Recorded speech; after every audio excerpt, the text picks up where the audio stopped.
My name is Jan Murray. Jan is, strangely enough, it was a Scandinavian name I was given, so I fulfilled my destiny by ending up in this cold country. I've lived in Sweden since I was 21, I think. It was a long time ago. So. I was a street musician when I arrived, and I carried on being a street musician on and off for several years. I've been a cook, I've been a social worker, I've been a harbour worker, and now I'm retired and rediscovering music. It's fantastic. When I first left England, I went to Paris. That must have been in 60, which was quite an eye-opener, I must say. And there was a whole collection of street musicians, mostly English, not only. And from Paris we would spread out. We'd make trips down to Amsterdam, to Brussels, down to the coast. Some of them even came as far as Copenhagen.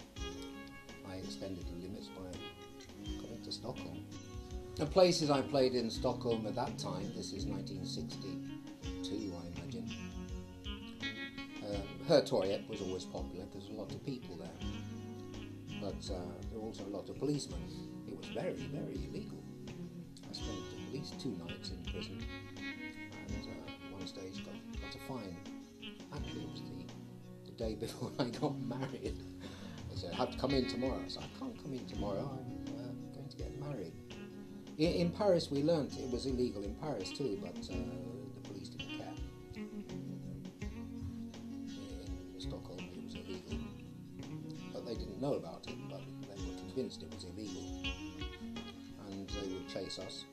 So a street musician has to have 2 friends. One goes round with a hat, it's called the bottler. The other person is the spy, keeps out and says, police, when you quickly grab your hat and disappear into the crowd. At Barcelona I got a lift from Stockholm with a friend of mine, a school friend, who had a car, and he was going to drive down first to Paris, and then he was going to go to Barcelona. Anyway, we came out in the middle of Barcelona. We slept in the car in Plaza Real, which you could in those days, and we stood up and we started playing our Woody Guthrie songs, and the police came and they grabbed me, and I spent the night in some strange back street. I suppose it was a police station. First it was in kind of a little cage, but after a while they asked me if I wanted something to eat, and I went out and got a bocadillo and a bottle of wine. Not bad.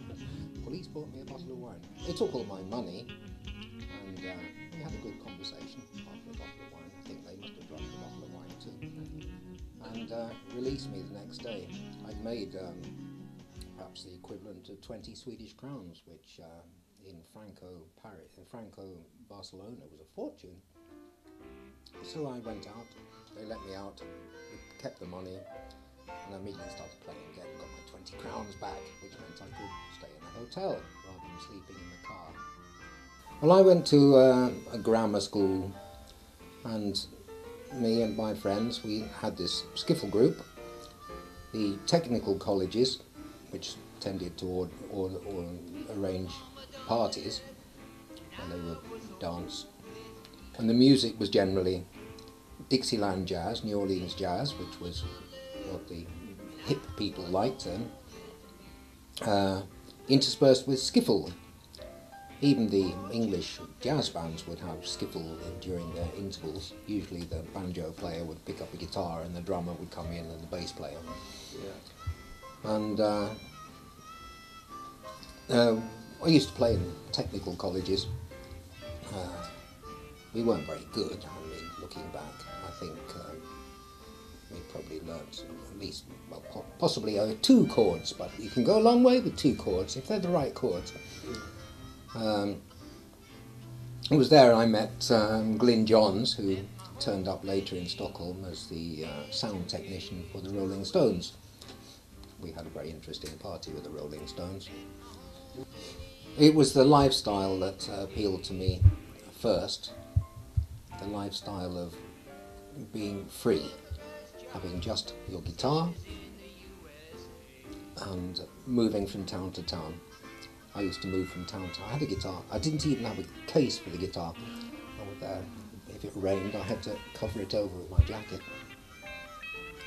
And it was my means of support. The musical aspect of it, I wasn't a particularly accomplished musician, I suppose. When it came to music that I enjoyed, that I could in no way play myself, it was jazz. I still think the best record ever made is Miles Davis' Kind of Blue. I bought that, I had it in Paris, I sold it to buy food, and 2 years ago I found it on a CD here, and I bought it again, and I still think it's the best record ever made. It's not folk music, but it's something magic about it.